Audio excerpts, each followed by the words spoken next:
check out our newest feature release, WhatsApp System Update, specifically related to new triggers, actions, and custom variable support. Elevate your CRM experience with our latest release, featuring WhatsApp integration, template creation, and workflow triggers. Why it matters and how this is going to help you and your business. Now, with this update, you'll be able to craft personalized messages using custom variables. You'll also be able to seamlessly trigger actions based on customer replies in WhatsApp.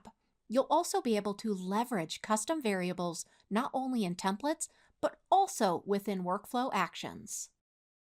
To get started, let's make sure you've got WhatsApp set up. So go ahead and go into Settings.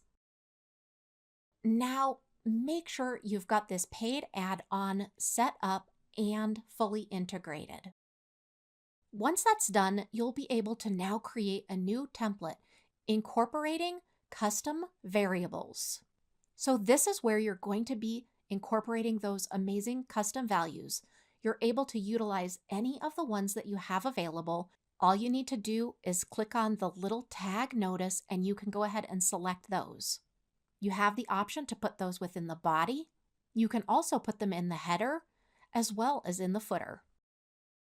Now let's go ahead and see how these work within the Conversations tab.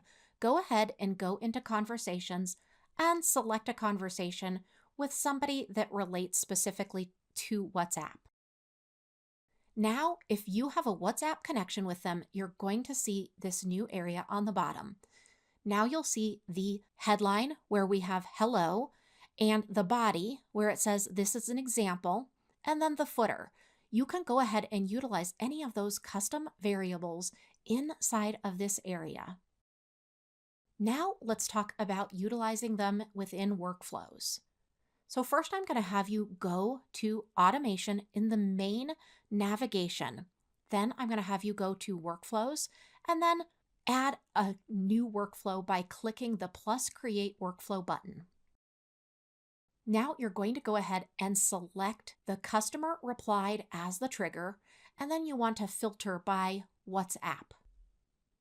Now we're going to go ahead and select the send WhatsApp message action as our first action.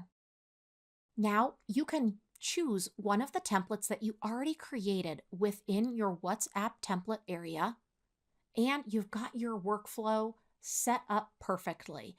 Don't forget to save your workflow as well as make sure it's published. We hope you enjoy this new feature. Let us know if you need any help at all.